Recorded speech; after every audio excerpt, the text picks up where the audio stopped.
Fala aí pessoal, aqui é o Luiz e hoje a gente vai falar sobre a série Alien Earth. Uma série que eu não me importei muito desde o início, nem cheguei a acompanhar os episódios de forma semanal. Eu só assisti depois meio que em uma maratona, depois que todos os episódios já haviam sido lançados. Não foi por falta de interesse na franquia, mas é porque eu realmente achava que seria quase impossível retornar à qualidade que a gente viu no primeiro e segundo filme, principalmente depois de Prometheus e Covenant, que são dois filmes bem medianos.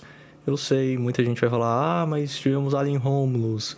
Eu sei que a gente teve Alien Romulus, eu acho que é um bom filme, é definitivamente um sólido nota 7. Mas não é o suficiente para levantar a franquia de novo. Principalmente porque Alien é uma franquia que tem dois filmes excelentes, que são os dois primeiros. Depois a gente tem Alien 3, que é bem medíocre, bem qualquer coisa. E Alien 4, que é quase que inassistível esse negócio. Depois veio Prometheus e Covenant, que são dois filmes bem medíocres. Então assim, Alien Romulus ser um bom filme não é uma tarefa difícil.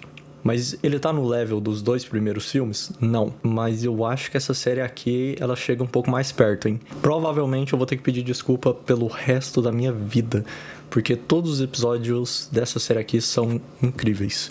Nem tudo é perfeito, é claro, não é perfeito. Além disso, a linha do tempo, a timeline de Alien ficou um pouco estranha com a chegada dessa série, pelo menos na minha opinião. Prometheus se passa em 2093, é lá que a gente conhece os engenheiros e a gente tem o precursor do que vai acabar sendo o xenomorfo no futuro. Depois, em 2104, a gente tem Alien Covenant. A gente vê o androide David criando o que de fato é o xenomorfo moderno como a gente conhece. E em 2120 se passa os eventos dessa série.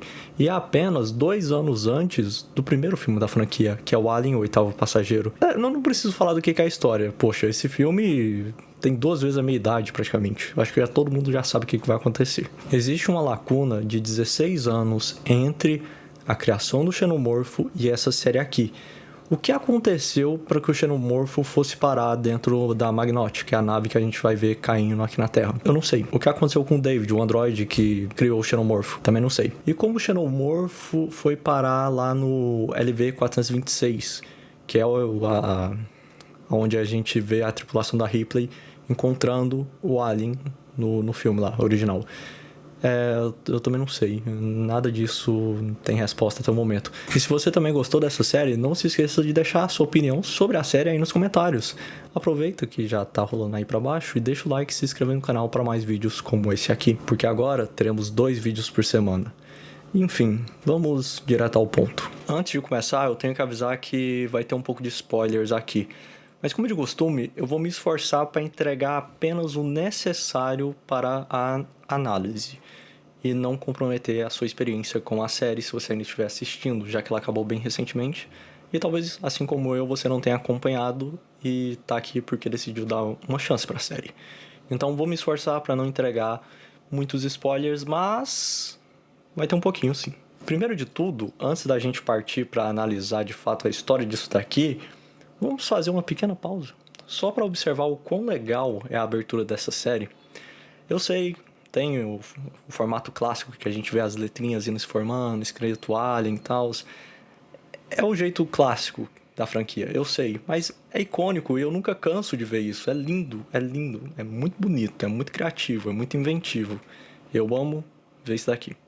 E é legal que a abertura de cada episódio é um pouquinho diferente, porque você tem uns flashbacks do episódio anterior, tipo, sabe, tem uns momentinhos de coisinhas que acontecem no episódio anterior, junto com a abertura, ali formando as letras, é legal. Torna cada abertura um pouco mais única, digamos assim. Enfim, logo de cara, a gente tem a tripulação da nave Magnotti, antes dela bater na Terra, e olha toda essa nave, todo esse ambiente, todo o design, segue à risca o estilo que a franquia possui, com esse toque retrofuturista. É uma marca da franquia. Não temos muito contexto logo de início sobre o que está acontecendo, quem são essas pessoas, nem nada do tipo. Só vamos descobrir o que aconteceu na nave lá no episódio 5. O capitão da nave e outro membro da tripulação, eles são atacados por 2 facehuggers. O capitão da nave, ele acaba morrendo porque eles tentaram remover o facehugger fazendo uma incisão e, sabe, tem todo aquele negócio com sangue ácido, né? Então, acabou soltando o pescoço dele e ele morreu. Já o outro tripulante, bem, ele serviu como hospedeiro, explodiu o peito, sabe? Aquela nojeira toda. Enfim, temos um alien na nave depois disso. Eles até tentaram colocar ele em um desses pods que usam pra dormir lá por longos períodos. Só que, obviamente, isso não funciona com o xenomorfo. A gente já viu isso outras vezes. Então, ele simplesmente explode o peito e sai andando. Depois ele vai se tornar um xenomorfo adulto. E ele é um dos responsáveis pela queda da nave.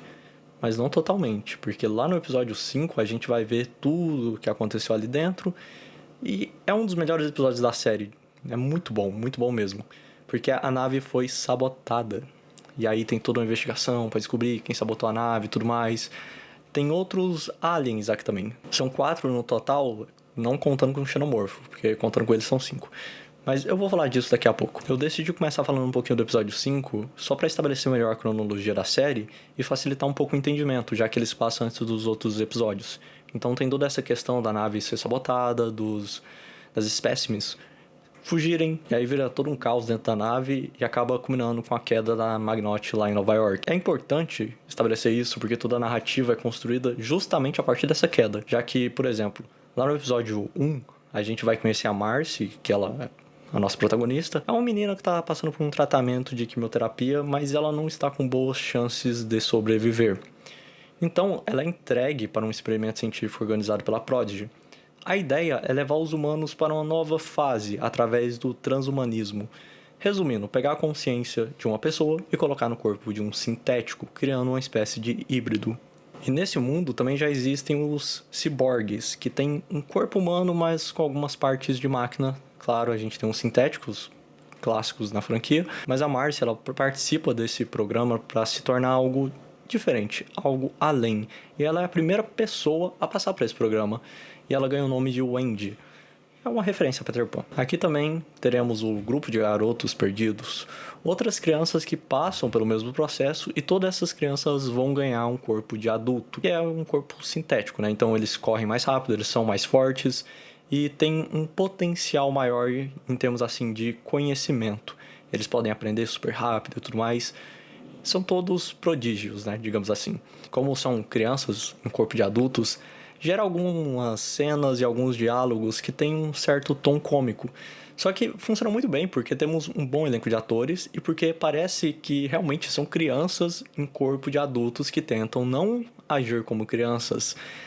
Só que eles são atrapalhados e eles são meio bobos. A dinâmica entre eles funciona bem e acaba que tudo isso contribui para o desenvolvimento desses personagens ao decorrer da série. E até que entrega um desfecho bem feito ali no final, no último episódio, justamente porque desenvolveram bem esse grupo. E é claro que tudo isso gera um certo dilema que a gente vai ver em alguns momentos ao decorrer da série, que é a questão sobre isso que a Prodigy tá fazendo é ético ou não. Porque são só crianças, em essência são crianças, apesar de parecerem adultos. E a Prodigy enviou esse grupo de crianças para investigar a queda de uma nave carregando uma carga alienígena, extraterrestre. É um pouco perigoso você mandar crianças, por mais que tenha corpo de adulto, eu sei, mas é um pouco perigoso você mandar uma criança de 12 anos para investigar isso, sabe? E é claro, eles não tinham uma noção exata de tipo, será que isso vai ser perigoso ou não? Mas é claro, existe o potencial de ser perigoso e a gente, como telespectador, sabe o que tem ali. Um xenomorfo de 2 metros de altura. E é claro que ele não exatamente ele sente essas crianças porque elas têm um corpo sintético, né? Então, assim, ele meio que, como é dito ali, ele meio que sente o seu medo. E o motivo para enviar esse grupo de crianças até lá é que a Wendy, ela tem um irmão mais velho. Quando os dois estão juntos não parece, mas é um irmão mais velho dela. Ela sente falta dele, ela quer ver ele de novo, ela quer interagir com ele, ela quer poder chegar nele e falar: "Olha, eu tô bem, eu tô viva", porque ele acredita que ela morreu, já que o pai deles entregou ela para Prodigy para fazer parte desse experimento que poderia salvar a vida dela. Só que o pai dele não contou isso. Era segredo. Então a Wendy quer reencontrar o irmão dela e ela convence o dono da Prodigy, o Dame, a levar esse grupo de crianças para ir ali investigar a queda da Magnotti em Nova York. E nessa missão, ela acaba tendo que lutar com o xenomorfo para proteger o irmão dela, o Joey. Porque ele não tinha chance nenhuma contra um xenomorfo, né? Vamos lá, um ser humano contra um xenomorfo, as chances não são boas. Então ela intervém, ela tem uma luta com o xenomorfo, ela consegue matar ele, arrancar a cabeça. Só que ela fica gravemente ferida e ela tem que ser levada de volta à Prodigy. O irmão dela vai junto, é claro. Aí tem toda uma trama dele se preocupando com ela e tal. O Joey não leva nem 5 minutos pra entender que o Damien é um babaca. E ele não exatamente se importa muito com essas crianças. Ele finge. Ele gosta de fingir e ele finge bem. Já que é fácil você manipular essas crianças. São só crianças, né? E, inclusive, a gente vai falar mais daqui a pouco sobre essa coisa aí de manipular criança. Uma coisa bem bacana sobre essa questão de, bem, são só crianças, é que, assim, elas acabam tentando disputar a atenção do criador delas, que é o Damien, sabe? Inclusive, a Curly, uma das crianças do grupo, tem muito ciúme da Wendy, porque a Wendy é a favorita. Ela foi a primeira. E ela até tenta cortejar o Damien, sabe? Pra ter um pouquinho de favoritismo pra ela. E ela diz, olha, Damien, eu aprendi francês. Só que aí, tipo, passa 5 minutos e a Wendy, que é foda pra cacete, ela simplesmente começa a falar a língua dos xenomorfos. E aí o Damien olha pra Curly e diz, ah, é, né? Você fala francês, que legal.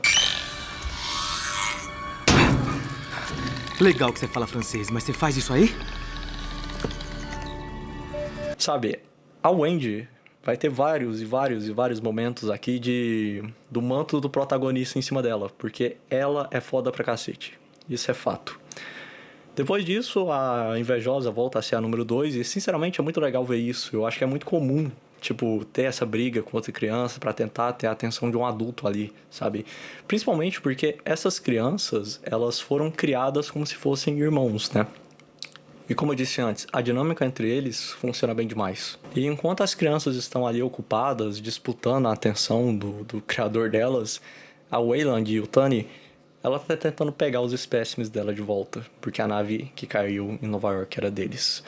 Uma coisa boa dessa série é que não tem apenas o xenomorfo. Tem mais 4 alienígenas aqui. Um deles parece uma manta. O outro gosta de beber o oxigênio, ou absorver o oxigênio do sangue, sabe? Uma porqueira.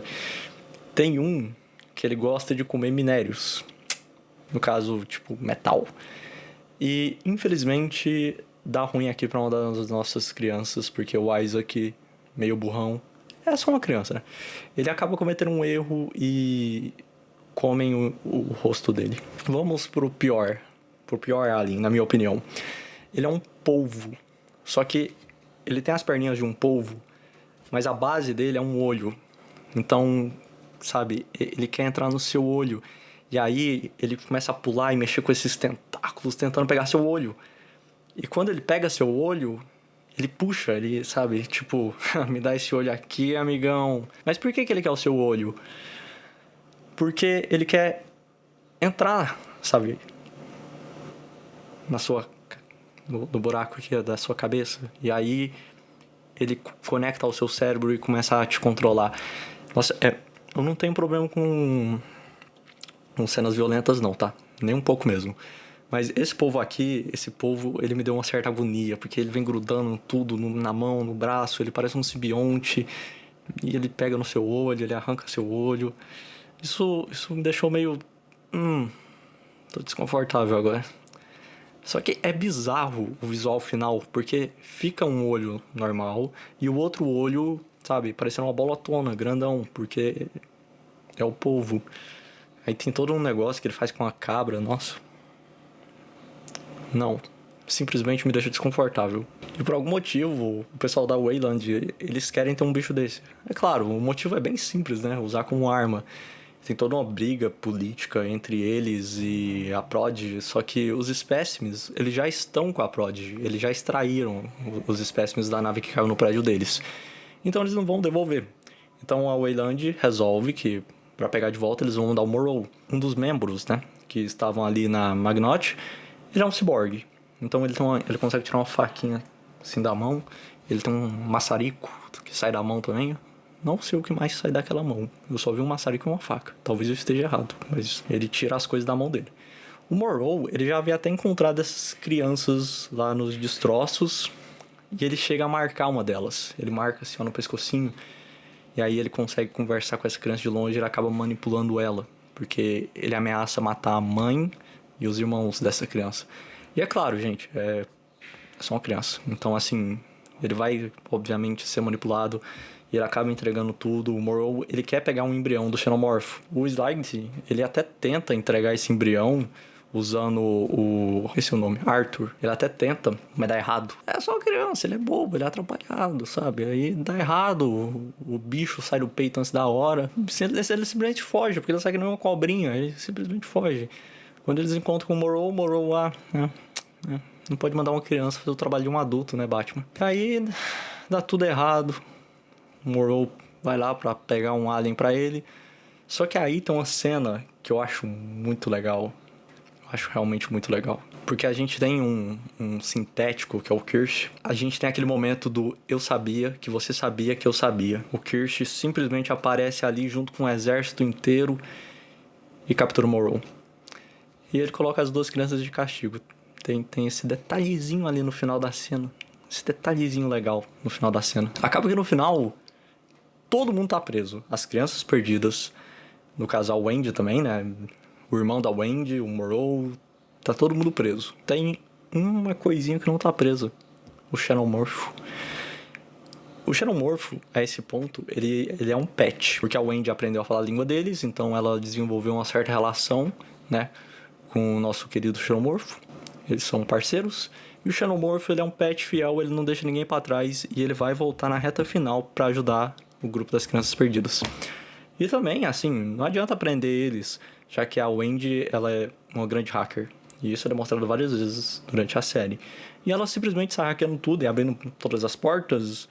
E por ela ter um corpo sintético e ser super rápido, ter super reflexo e todo o pacote que um super soldado tem, assim, não tem ninguém que pode parar essas crianças. E de fato, ninguém para essas crianças.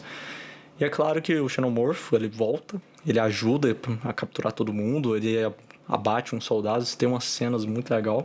No final acaba que dá tudo certo, mas não é bem assim.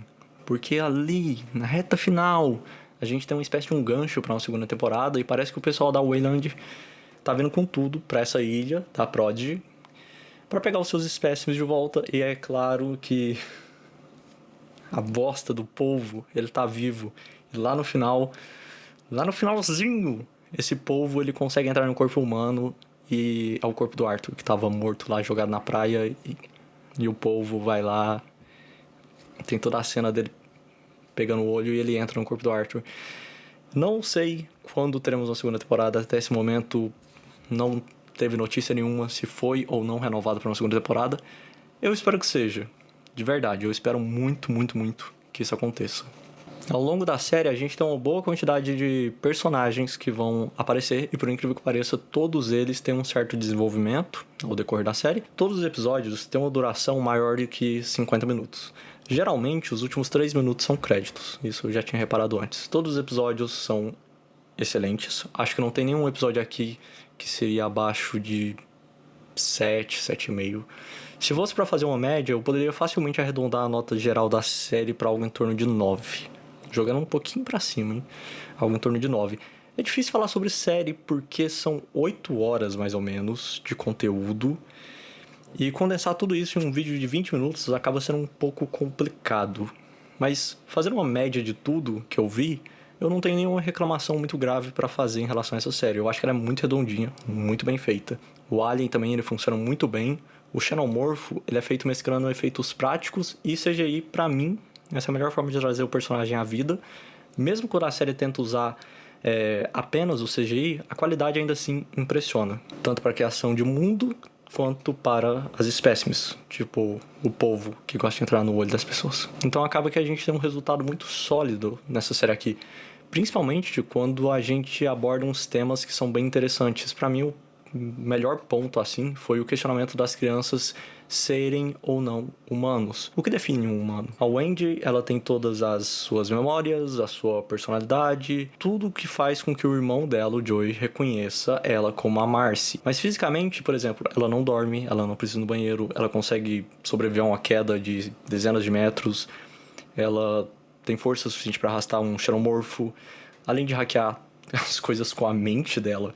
Ela é muito diferente de um humano, ela é muito além de um humano e com um potencial que ninguém ali na Prodigy consegue entender 100%, né? Então, essas crianças, elas ainda são humanas. Além disso, o momento da morte do Isaac, ela é um pouco mais impactante em termos de subtexto, porque por mais que tenha o corpo de um adulto, é uma criança que acabou de morrer ali e tem uma outra criança observando toda a cena, sabe? Todos eles, como eu disse, eles acreditavam que eram imortais e que não poderiam morrer. E quando eles foram investigar, por exemplo, os destroços da nave, eles estavam assustados, eles estavam com medo. Não importa a ideia que você está vendendo para eles, eles são crianças. E a criança, ela tem esse instinto de ter medo do desconhecido de uma forma muito mais generalizada do que um adulto, por exemplo, sabe? Tem esses momentos, sabe, que você vai pegando assim ao longo da série. É bacana.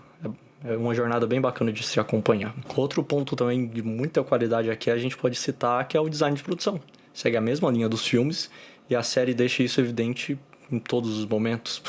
Temos aqueles monitores pequenos e quadradinhos, aqueles corredores brancos, portas que abrem sozinhas para os lados, todo aquele futuro que era idealizado lá na década de 80, né? Do que se imaginava que seria o futuro. Eu simplesmente amo essa estética toda que a franquia Alien carrega. E eu espero que isso nunca mude, tá? Nunca. É muito bom ver isso, é muito bonito ver isso. Definitivamente é uma das marcas que a franquia carrega. Assim como Blade Runner também, que você tem esse futuro, esse retrofuturista, né? Esse futuro retrofuturista. Tem uma estética muito única também. E acompanhando toda essa estética muito bonita, tem uma boa trilha sonora. No mesmo nível ali que os melhores filmes da franquia, o design de som também excelente. É incrível, incrível, incrível. Ouvir aquele barulhinho que o Xenomorfo faz.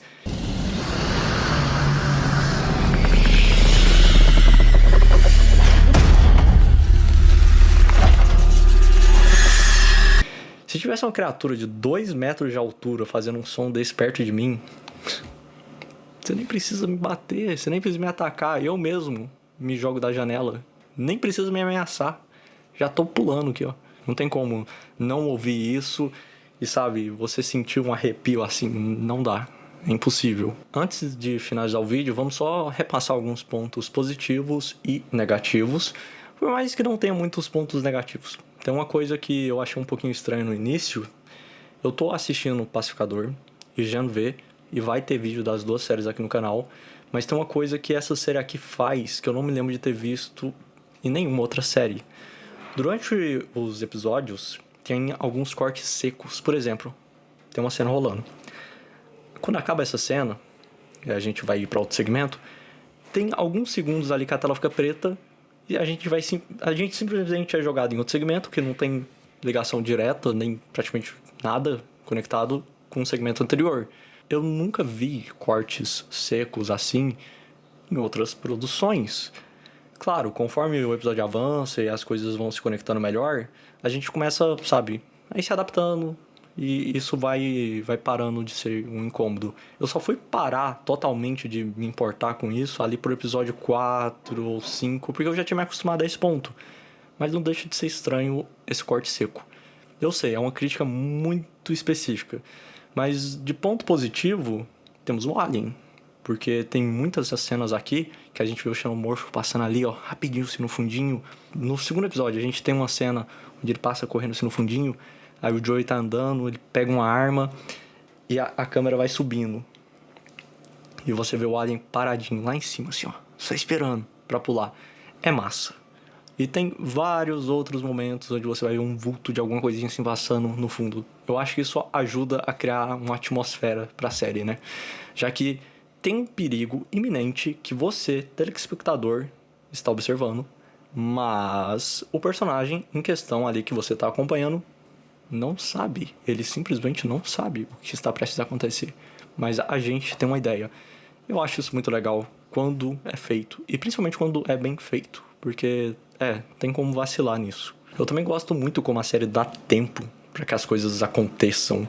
O timing é muito bom. Só que tem um outro ponto que eu gostaria que fosse um pouquinho maior. É uma opinião pessoal, hein?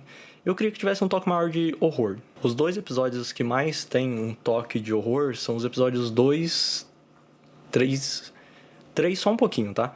E no episódio 5. E depois tem um pouquinho ali no último episódio. Bem, como a gente tem um pouquinho no episódio 3 e a gente tem um pouquinho no último episódio, a gente tem o episódio 2 e 5, que tem um toque bem maior de horror na maior parte do episódio, vamos arredondar para 3. Assim como a parte de terror, a ação, ela também não é muito presente, não. Eu acho que o terror e a ação, eles são meio que, assim, bem balanceados. É na medida, bem balanceadinho. Eu gostaria que tivesse um pouco mais de terror, sabe? Sim, obviamente. Eu realmente gostaria, mas eu não acho que ficou devendo. É muito, assim, uma opinião pessoal mesmo. Agora, mais um ponto negativo, e é o último ponto negativo que eu vou citar aqui, é que ainda não foi confirmada uma segunda temporada. Essa série é o melhor projeto relacionado à franquia Alien, desde Aliens, que é o segundo filme da franquia. Eu sei, tem Alien Romulus. Eu tô até com medo das pessoas quererem me agredir depois nos comentários, porque eu sei que tem Alien Romulus, eu sei que Alien Romulus é um bom filme. Eu não tô dizendo que Alien Romulus é um filme ruim. Pelo amor de Deus, eu não tô dizendo que é um filme ruim, presta atenção. Essa série, eu acho que ela é melhor do que Alien Romulus, e ponto final. Isso diminui a qualidade de Alien Romulus? Não. Isso quer dizer que Alien Romulus é ruim? Não. O mundo não é preto e branco. Tá, se um projeto é 9.8 e o outro projeto é 10, ganhou um projeto que é 10. E a qualidade de um filme ou de uma série pode ser muito, assim, da opinião pessoal de uma pessoa. Dito isso, eu acho que a série é melhor do que Alien Romulus. Eu assisti essa série mais 2 vezes, mas eu não tenho vontade de reassistir Alien Romulus de novo. Eu já assisti esse filme 2 ou 3 vezes. Eu não quero assistir ele de novo. Eu assisti no cinema e eu assisti depois que ele saiu. Mas eu não tenho vontade de reassistir, eu não tenho interesse, mas eu acho que é um bom filme, eu acho que é um filme muito sólido, muito redondinho, nota 7. Mas é claro, se você discorda de mim, beleza, não tem problema. Deixa aí nos comentários qual você considera que é melhor, Alien Romulus ou essa série. E já que você desceu aí, você pode aproveitar e deixar um like e se inscrever no canal para mais vídeos como esse. É de graça, não custa nada e você pode aproveitar, tem outros vídeos no canal também. Agora eu vou postar 2 vídeos por semana. Além disso, esse é o meu primeiro vídeo falando sobre série de forma geral. Então, se você tiver sugestões de como eu posso melhorar esses vídeos, basta deixar aí nos comentários e eu sempre respondo todo mundo. Eu acho que isso é tudo e até o próximo vídeo.